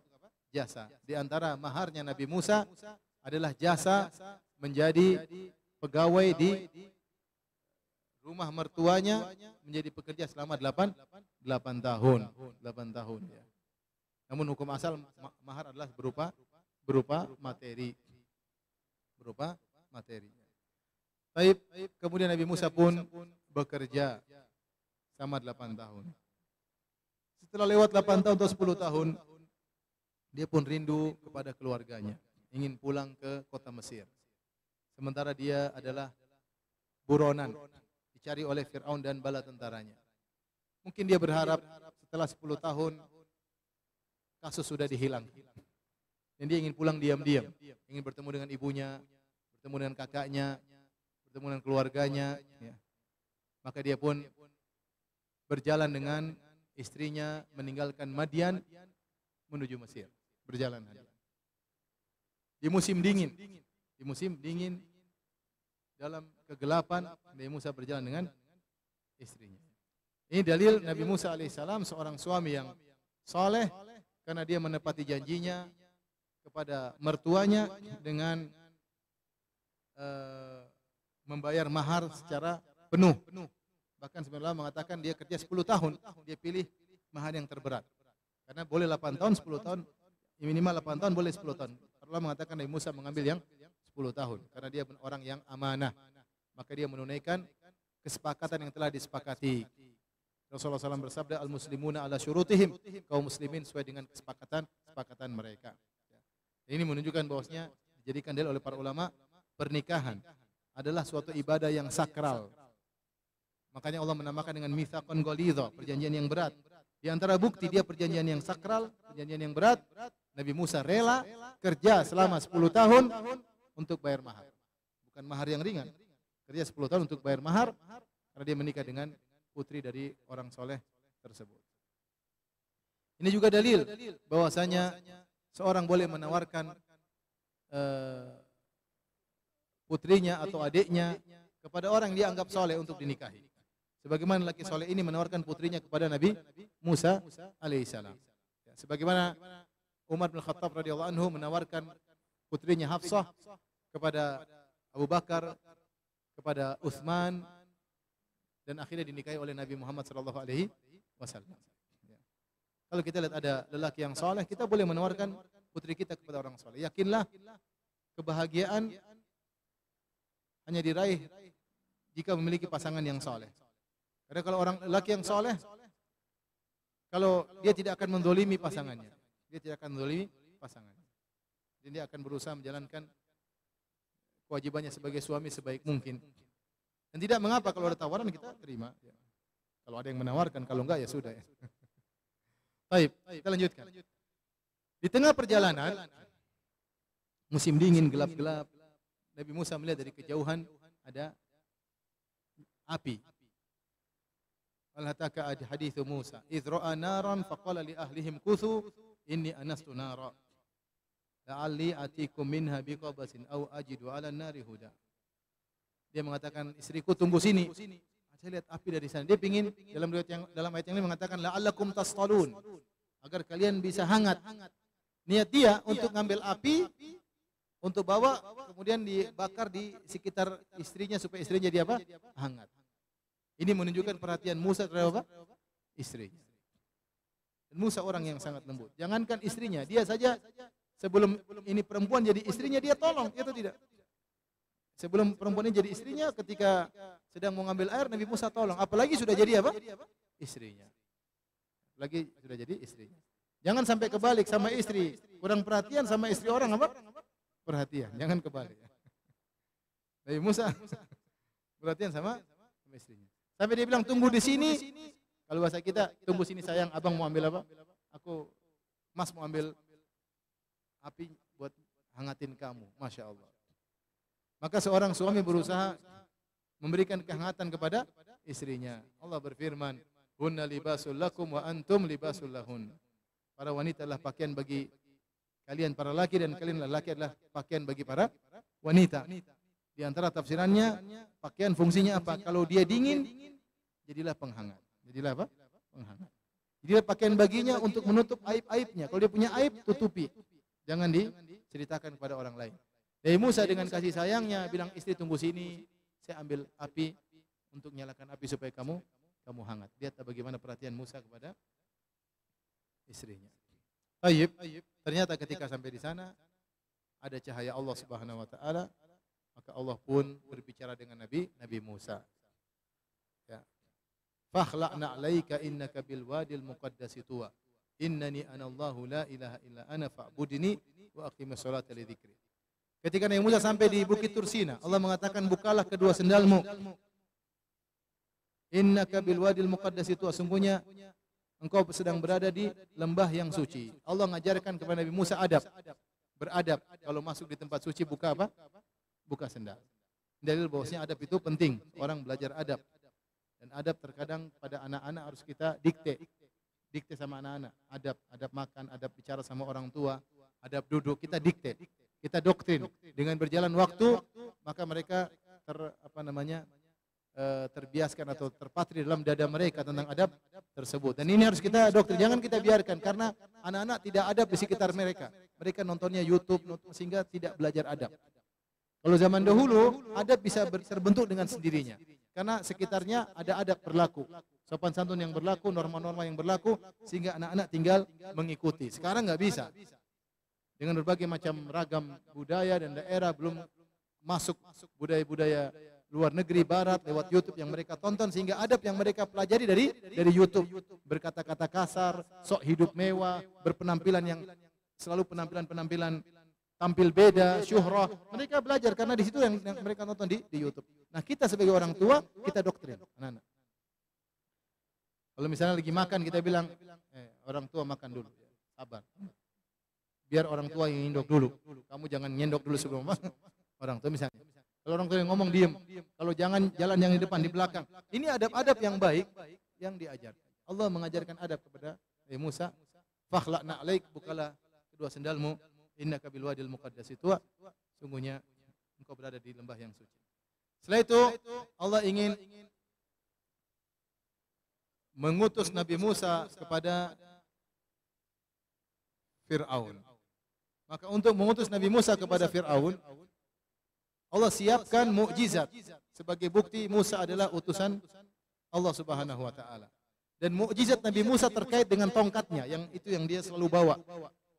Suatu kesenangannya, suatu kesukaannya, yaitu dia pegang tongkat tersebut. Agar untuk meringankan pembahasan, Allah kasih muqaddimah. Muqaddimah yang Allah berikan kepada Nabi Musa, Allah bertanya-tanya kepada Nabi Musa. Kata Allah Subhanahu wa taala, "Wa ma tilka biyaminika ya Musa?" Ada apa di tangan kananmu? Allah sudah tahu itu tongkat. Nabi Musa dengan semangat menjawab, "Qala hiya asaya atawakkau 'alaiha wa usbiha 'ala ghanami wa liya fiha ma'arib ukhra." Ini tongkatku. Aku kalau berjalan bertelekan di atasnya, aku mencarikan makanan buat kambing-kambingku. Waliya fiha ma'aribu ukhra, dan aku punya keperluan-keperluan yang lain yang bisa aku gunakan dengan tongkat tersebut. Muqaddimah. Allah berkata, "Alqiha ya Musa," lemparkanlah wahai Musa. Baru Nabi Musa lempar. Jadi Allah tidak langsung bilang, "Musa lempar tongkatmu," enggak. Dia ngomong itu apa dulu. Agar muqaddimah dan yakin bahwa ini tongkat-tongkatmu bukan tongkat orang. Sehingga sebenarnya mengambil faedah, kamu dalam segala hal butuh namanya muqaddimah. Dalam dakwah pun juga butuh apa? Muqaddimah. Kita ketemu orang, kita ambil dulu hatinya, ngobrol dulu, setelah cair baru kita sampaikan. Bukan ada orang makan langsung kita duduk depan dia, innal hamdalillah nahmaduhu wa nasta'inuhu wa nastaghfiruhu wa natubu ilaihi. Ngobrol dulu, nah baru. Apalagi kita ngobrolin suatu hal yang dia sukai. Dia tukang bengkel, ini apa sih? Ini dia cerita begini, subhanallah. Di semangat baru kita bicara tentang agama atau kasih masukan. Jadi dan juga agar Musa tahu bahwa tongkat ini tongkat dia, bukan tongkat lain, tongkat dia. Maka Nabi Musa cerita dengan semangat, ini tongkat saya gunakan ini untuk ini. Setelah itu Nabi Musa sudah tenang, Allah bilang, "Alqiha ya Musa," lemparkanlah tongkatmu. Ketika Nabi Musa lempar, falqaha fa idza hiya hayatun tas'a. Ketika lempar jadi ular yang bergerak, ular. Nabi Musa kabur. Kaburnya bukan begini, balik langsung apa? Kabur, takut. Kata Allah, "Aqbil, balik kau, jangan takut." Jadi Allah suruh Nabi Musa, kan dia kabur, ini lempar tongkat. Serut, langsung dia balik muka, kabur. Kata Allah, balik. Khudha, ambil. La takhaf, jangan takut. Sanu'iduha siratahal ula. Aku akan ulangi lagi kejadian ini, ambil. Wadmum yadaka ila janahika takhruj bayda'a min ghairi su'in. Takhruj bayda'a min ghairi su'in. Ayatan ukhra, masukkan kedua tanganmu, keluarkan. Tiba-tiba bercahaya. keluar tapi putih bercahaya bukan karena penyakit baros tapi karena min ghairi su'in. Ini adalah mukjizat yang kedua, mukjizat kedua. Ini dua modal mukjizat. Allah ingin utus Nabi Musa kepada Firaun dengan membawa dua mukjizat ini. Tetapi sebelum Nabi Musa melakukan mukjizat harus briefing dulu, paham? Latihan dulu. Bayangkan kalau Nabi Musa tidak pernah latihan, terus lempar tongkat depan Firaun jadi ular, dia yang kabur. Firaun pasti ketahuan ya, ente gimana? Jadi ular ente yang kabur. Makanya perlu latihan, semua perlu apa? Latihan, perlu briefing agar kita bisa mantap dalam menjalankan tugas ya. Perlu latihan, enggak ada masalah. Nabi Musa dilatih dulu sama Allah Subhanahu wa taala. Setelah itu Nabi Allah berkata, "Idhhaba ila fir'auna innahu tagha." Kau sudah punya dua modal mukjizat, cukup untuk mendakwai Firaun. Idhhab ila fir'auna innahu tagha, pergilah kepada Firaun, dakwahi dia sungguhnya telah melampaui batas. Wah, ini yang repot. Berat. Kenapa berat? Karena Nabi Musa alaihissalam kabur dari Firaun, jadi buronan, sekarang dia ingin sembunyi-sembunyi, malah suruh datang ke Firaun. Makanya Nabi Musa menyampaikan, aku takut ya Allah. Ya. Aku telah membunuh nafsan, akhafu an yaqtulun. Aku pernah bunuh orang, aku takut mereka bunuh aku. Nabi Musa terus terang. Kata, pergilah. Aku akan mengawasimu. Ya. Akhirnya disitulah Nabi Musa berdoa dengan doa yang sering kita dengar, Rabbi syrahli sadri wa yassirli amri wahlul 'uqdatam min lisani yafqahu qawli waj'alni waziran min ahli Harun akhi dan seterusnya. Nabi Musa berdoa yang pertama dia minta adalah, ya Allah lapangkanlah dadaku. Ini yang paling penting, lapang dada. Kemudian yassirli amri, mudahkan urusanku. Dimudahkan urusan nomor dua. Yang pertama lapang dada. Kita kalau lapang dada, ikhlas, tulus, beriman dengan takdir Allah, lapang dada, semuanya bisa kita jalani. Sesulit apapun masih bisa jalani. Selama dada kita lapang. Tapi kalau dada kita enggak lapang, enggak tulus, seringan apapun terasa berat. Makanya perlu kita minta sama Allah, Rabbi syrahli sadri, ya Allah lapanglah apa? Dadaku, sehingga dadaku jadi luas. Kuat, tulus, beriman dengan takdir Allah, kuat menghadapi segala permasalahan. Dada yang luas. Makanya kenapa para nabi, mereka menghadapi musuh yang begitu banyak, mereka mudah maafkan, kenapa dada mereka luas. Orang kalau dadanya sempit, susah. Sedikit tersinggung, sedikit marah, sedikit nggak bisa. Yang penting dada itu apa? Luas.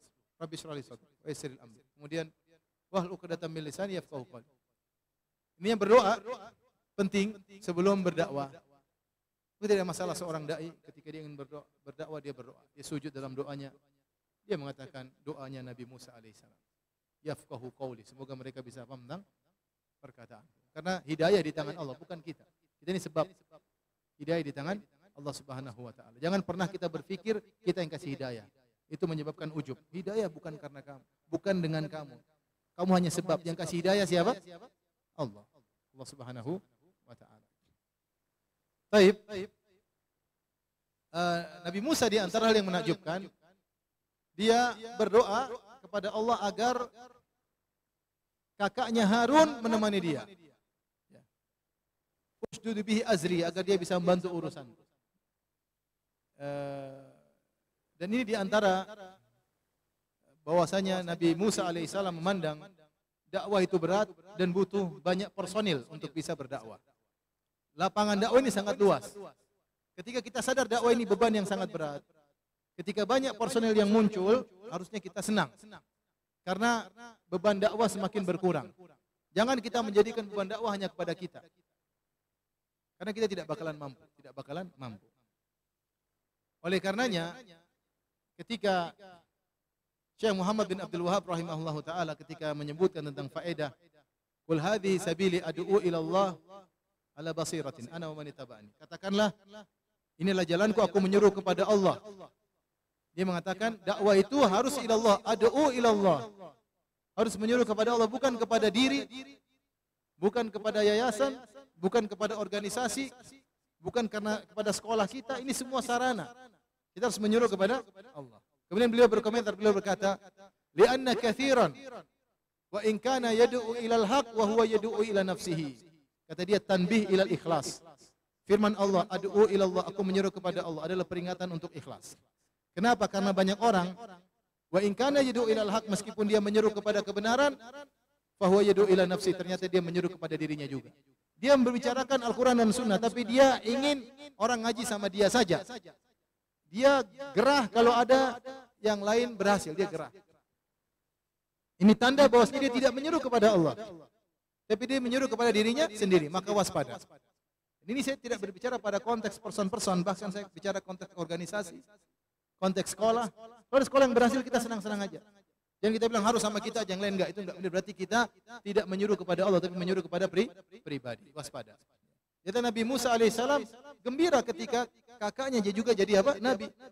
Tidak mengatakan saya tidak butuh matahari cuma satu, tidak boleh 2 matahari. Enggak. Kalau memang bermanfaat, mengurangi beban kita, kita bahagia. Kita bahagia. Karena dakwah ini butuh personal banyak. Siapa yang mau dakwah di sana sini? Ada orang dakwah di sana dengan berbagai macam kekurangannya. Kita hargai, ya kita perbaiki. Bukan kita musuhi, bukan kita jatuhkan. Ya kita nggak bisa dakwah di situ. Kita nggak bisa dakwah di sana. Kita hanya bisa dakwah di sini. Masyarakat terlalu banyak. Indonesia saja berapa? 200 sekian puluh juta. Personel dai kurang. Nah, kalau ada yang berdakwah, kita dukung. Kalau kesalahan kita perbaiki, bukan kita jatuhkan. Bukan kita jatuhkan. Kita bahagia kalau ada muncul dai-dai yang lain. Mengurangi beban dakwah kita, alhamdulillah. Dengan semua bekerja dengan bidangnya, ada yang buka sekolah, ada yang berdakwah ini, ada yang berdakwah di kantor, ada yang berdakwah di jabatannya. Alhamdulillah semuanya berdakwah. Semuanya berdakwah. Yang penting kalau ada kesalahan kita tegur dengan cara yang baik. Kita bahagia kalau banyak yang bisa berdakwah. Ini masalah hati penting. Karena kalau tidak nanti kita mikir diri kita sendiri. Kalau bukan yayasan saya enggak, saya enggak tahu. Kalau bukan sekolah saya enggak, kalau bukan organisasi saya enggak. Kalau kamu sama organisasi musuh, sama saya kawan. Ini al-wala wal bara'nya bukan di atas Al-Qur'an dan Sunnah. Dakwanya bukan karena Allah, tapi karena pribadi atau karena organisasi tertentu timbullah namanya ta'assub, fanatik, buta. Baik. Kemudian Nabi Musa alaihissalam dalam ayat yang lain mengatakan wa akhi Harun huwa afsahu minni lisana. Kata dia, Allah, Harun lebih pintar ngomong daripada saya, Allah. Biarkanlah dia yang berbicara. Jadi Nabi Musa minta kepada Allah agar Harun jadi juru bicaranya. Diangkat jadi Rasul, jadi bicara namanya dia. Subhanallah. Nabi Musa tidak pede ketemu Fir'aun. Nabi Musa kenal betul siapa Fir'aun. Orangnya karismatik, orangnya hebat, orangnya gagah, pintar ngomong, semua lengkap. Raja yang sempurna, Fir'aun. Cuma dia ngaku sebagai Tuhan. Ya. Dia tahu siapa yang akan dihadapi, maka dia tahu dia tidak mampu. Dia minta Harun yang jadi juru bicara. Dia lebih pintar ngomong. Baik. Nabi Musa minta Harun jadi juru bicaranya. Namun ketika sampai ketemu Fir'aun yang bicara siapa? Nabi Musa. Jadi ketika ketemu langsung, Harun diam. Yang ngomong siapa? Nabi Musa. Jadi terkadang seorang tidak pede, tapi dia berdoa terus kepada Allah, tiba-tiba Allah kasih pede. Allah beri kemampuan dia untuk apa? Berbicara. Itu yang terjadi pada Nabi Musa alaihissalam. Baik, ikhwan, waktunya sudah mau habis ya. Sebenarnya masih ada, tapi ya masih banyak contoh Nabi Musa teladan, tapi waktunya tidak bisa kita paksa. Insya Allah mungkin ada kesempatan yang lain kita lanjutkan tentang teladan keseharian Nabi Musa alaihissalam. Wallahu ta'ala alam bisawab. Ada tanya jawab ya? Kalau ada yang bertanya, saya persilahkan. Baik, alhamdulillah rabbil alamin.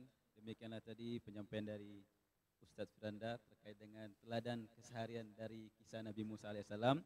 Dan alhamdulillah di dalamnya tadi sudah dijelaskan beberapa poin-poin tentang keteladanan yang semoga Allah Ta'ala memudahkan kita untuk mengikuti dan meneladani apa yang sudah dicontohkan oleh Nabi kita Nabi Musa alaihissalam. Dan di dalamnya tadi sudah ada tauladan tentang bagaimana Nabi Musa alaihissalam menjadi seorang pemuda yang amanah, kemudian menjadi seorang suami yang menyayangi istrinya, dan juga menjadi utusan Allah Ta'ala untuk berdakwah kepada Raja Fir'aun. Baik, jamaah yang dirahmati Allah. Jadi selanjutnya adalah tanya jawab, dan tanya jawab ini akan menggunakan kode QR yang tadi sudah dibagikan di bawah. Jadi jamaah bisa scan langsung di sini, kemudian mengetik ataupun menulis pertanyaannya, nanti akan langsung dibacakan oleh Ustadz. Kami persilahkan kepada jamaah untuk mulai scan dan menuliskan pertanyaannya. Tafadhalu.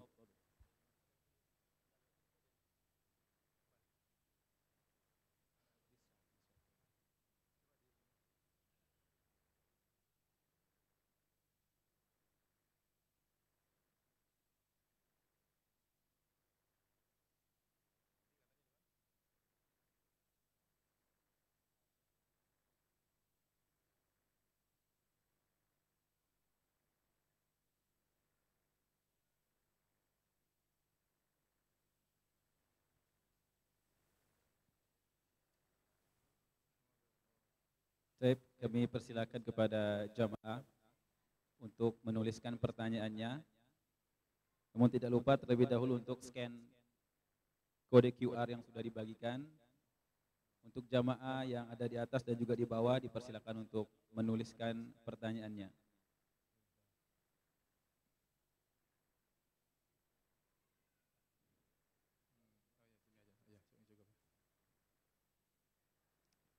Baik, ini ada pertanyaan sudah masuk.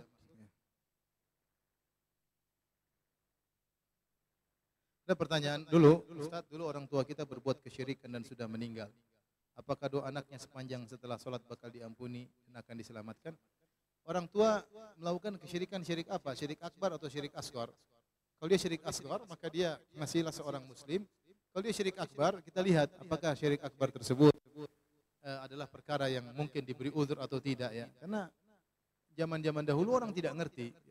Kalau bahwasanya menyembelih ayam untuk jin adalah syirik akbar, banyak orang nggak ngerti. Saya dulu pernah, saya lihat sendiri, ada orang ingin bangun rumah, dia pergi ke orang pintar pakai songkok, kiai, terus dia, kamu cari ayam 3 ekor hitam, ya, mungkin giginya juga hitam, kemudian potong, tumpahkan darahnya di tanah tersebut. Saya lihat sendiri, dia sudah minta Ustaznya ngajarin apa? Kesyirikan. Supaya apa? Supaya tuan tanah, yaitu jin penjaga tanah tersebut tidak mengganggu. Ini dilakukan, saya lihat sendiri. Orang ini tidak ngerti. Dia tidak ngerti kalau ini, justru dia menyangka ini bagian daripada. Seperti ini mudah-mudahan mereka dapat uzur. Jadi intinya, kalau orang tua meninggal, melakukan syirik asghar, itu nggak ada masalah. Mereka masih muslim, kita doakan mereka. Tapi kalau melakukan syirik akbar, dilihat. Kalau ternyata orang ini tidak ngerti, mudah-mudahan dapat uzur. Tapi kalau kita ragu, beda kalau orang tua masuk agama lain, itu jelas, nggak ada urusan. Tapi kalau dia KTP-nya Islam dan dia melakukan sebagian syirik akbar karena ketidaktahuan, kita boleh berdoa dengan namanya ta'liq. Kita bilang, ya Allah, kalau orang tuaku muslim maka ampunilah dia. Boleh seperti itu. Ya, kalau kita ragu. Tapi kalau kita yakin dia masih Islam, doain aja, nggak ada masalah. Tapi kalau kita ragu, kita boleh berdoa dan mengatakan, ya Allah, kalau orang tua saya masih muslim, dia dulu tidak mengerti, maka ampunilah dosa-dosanya.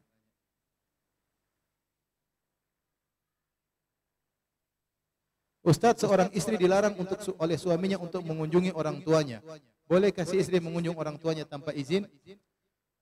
Suami tidak berhak memerintahkan kemaksiatan kepada istrinya. Dan kaidah la ta'ata li makhluqin fi ma'siyatil khaliq. Tidak ada ketaatan bagi makhluk dalam rangka bermaksiat kepada Allah Subhanahu wa taala. Jika suaminya mengajarkan untuk memutuskan silaturahmi, maka tidak ada ketaatan.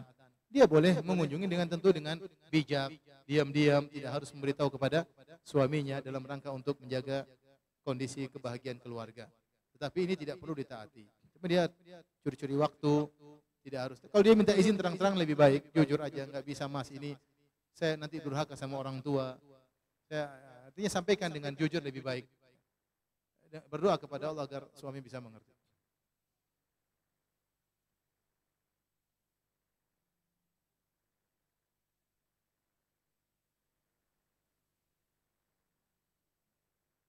Ustadz, bagaimana jika kita lupa akan nominal hutang dan kepada siapa saja kita berhutang? Waduh, nominalnya lupa, kepada siapa juga Pak? Lupa. Terus ngapain? Apakah hutang tersebut kita sedekahkan atas nama orang yang kita hutangi? Harusnya kita berusaha cari tahu dulu. Ya. Kalau kita sudah tahu, kira-kira kita cek, saya dulu punya hutang sama kamu. Oh enggak ada. Kalau ada ikhlaskan ya. Artinya kita berusaha dulu, jangan langsung kita coba ingat, siapa tahu ingatan kembali. Saya dulu punya hutang sama siapa, ingat-ingat. Kalau kita sudah ingat siapa orangnya, kita perkirakan nominalnya. Kita diskusi sama dia. Lebih baik kita bayar hutang di dunia daripada di masalah di akhirat. Jadi berusaha dulu. Kalau taruh tidak tahu siapa kita utangi, terus nominal juga tidak tahu, repot. Maka baru bisa kita lakukan tadi, kita pinjam uang darinya dulu. Tapi saya sampaikan berusaha terlebih dahulu pernah kita berutang kepadanya.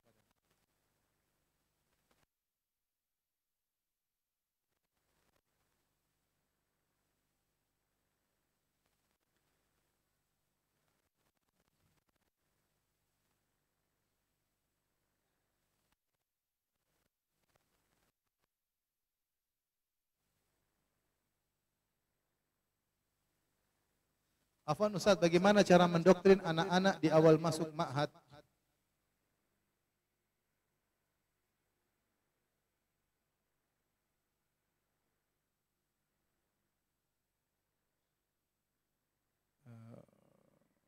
Yang sebagian besar dari mereka masih membawa sikap atau akhlak yang kurang baik. Kita harus jelaskan sama anak-anak, kasih gambaran bahwasanya namanya pondok itu bukan berarti semua orang sudah baik. Justru sebagian orang-orang masuk pondok supaya menjadi apa? Baik ya. Jadi kamu harus selektif dalam memilih teman, dengar nasihat guru. Kita doktrin tiap hari. Kita doktrin. Terus kita ajarkan mereka juga, kita cek adab-adab mereka ya. Kita tahu pondok itu adalah partner kita dalam mendidik anak. Bukan semua beban kita serahkan kepada pondok. Justru pengaruh orang tua lebih besar daripada pondok. Makanya Nabi SAW mengatakan, kullu mauludin yuladu alal fitrah. Setiap anak dilahirkan di atas fitrah. Fa abawahu yuhawidanihi au yunassirani au yumajjisanihi. Justru kedua orang tuanya yang menjadikan dia Yahudi atau menjadikan Nasrani atau menjadikan Majusi. Jadi Nabi menjelaskan pengaruh kedua orang tua yang sangat besar kepada anak. Dan kita punya pepatah, buah tidak jatuh tidak jauh dari pohonnya. Dan pepatah Arab mengatakan, faman syabaha abahu fama zalam. Siapa yang mirip dengan bapaknya, dengan perilaku bapaknya, maka dia tidak bersalah. Oleh karenanya, ketika kita masukkan anak kita di pondok, kita harus terus kontrol anak kita. Jangan kita biarkan begitu saja. Kita jelaskan, kamu harus begini, hari ini sudah ngapain, ada temanmu begini enggak. Jadi dekat dengan anak-anak sehingga anak-anak mau diskusi sama kita. Wallah alam, saya lihat keberhasilan mendidik anak-anak adalah kedekatan kita dengan anak-anak. Itu poin paling penting. Anak-anak dekat dengan kita sehingga dia mau curhat sama kita. Kalau dia dekat dengan kita, dia akan berani curhat. Kalau dia tidak dekat dengan kita, dia tidak bakalan curhat. Nah, kalau dia curhat sama kita, saatnya kita mudah sekali memberi apa? Bimbingan. Agar dia mau curhat sama kita, harus dia rasa kita dekat. Dekat bagaimana ya kita ngobrol sama mereka, ajak jalan-jalan, ya, beri bimbingan, panggil ngomong berdua, jangan permalukan dia di depan kakak dan adiknya. Kita perlakuan dia seperti anak didik kita. Dan ingat, pondok hanyalah partner. Kebagian keberhasilan terbesar adalah pada kedua orang tua. Ya.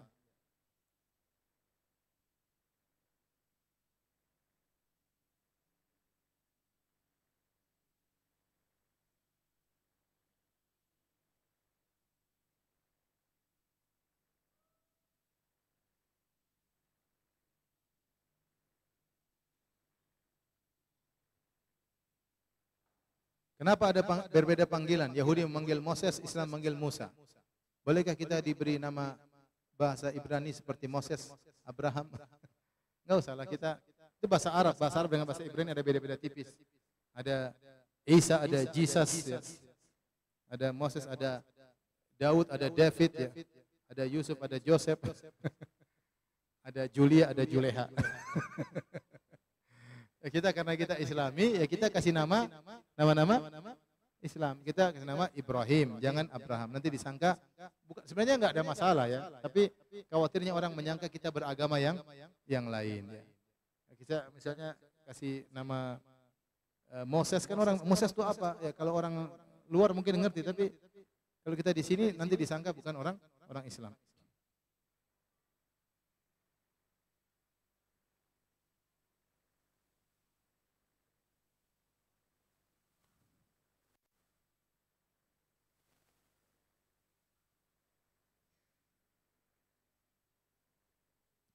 Ustaz, kenapa Allah bertanya kepada Nabi Musa padahal Allah sudah tahu? Untuk menekankan, Allah sudah tahu semuanya. Dan Allah sering bertanya kepada malaikat, apa yang kalian lakukan kepada hambaku? Dalam hadis disebutkan, dan dia lebih tahu. Allah sama seperti hisab nanti, Allah sudah tahu enggak? Sudah tahu, cuma kita dihisab agar untuk kita, supaya kita apa? Ngerti, untuk ditegakkan hujah. Allah sudah ngerti. Allah sudah langsung kasih balasan tanpa menghisab pun bisa. Karena Allah sudah tahu datanya. Allah tampilkan agar kita ditegakkan hujah, kita tahu.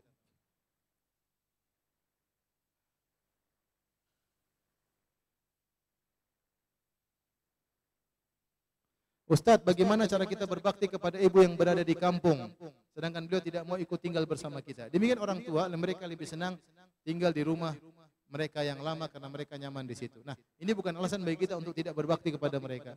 Tiap hari telepon, tanya, Mak, gimana kabarnya? Kalau sehari 2 kali boleh, pagi telepon, sore telepon lagi, nggak ada masalah. Dia senang diperhatikan sama anaknya. Orang tua mungkin sulit mengatakan saya rindu sama kamu, bukan zamannya. Tapi dia rindu, dia ingin diperhatikan. Maka jangan lupa tiap hari apa? Telepon, tiap hari telepon. Yang kedua, kalau ada duit kirim, jangan telepon-telepon doang. Ada duit apa? Kirim kepada orang tua. Ya. Jangan pelit sama orang tua. Orang tua dulu tidak pernah perhitungan sama kita. Kalau orang tua dulu perhitungan sama kita, mungkin kita kurus kerempeng, gizi tidak cukup, ya, otak terbelakang. Tapi orang tua dulu tidak pernah perhatian. Bahkan mereka berani jual apa-apa untuk pendidikan kita. Kalau punya hadiah berikan kepada orang tua. Terus Lebaran kalau bisa datang. Lebaran, ya. Ada acara apa, jadi bisa kalau punya duit setahun 2 kali, kalau enggak punya duit setahun sekali, ya. Apalagi kalau sekarang tempuh dengan darat muda, ya. Jadi namanya berbakti sama orang tua butuh pengorbanan, korban waktu, korban harta, korban perasaan. Makanya Nabi SAW berkata kepada seorang, fafihima fajahid, berjihadlah dalam berbakti kepada kedua orang tuamu.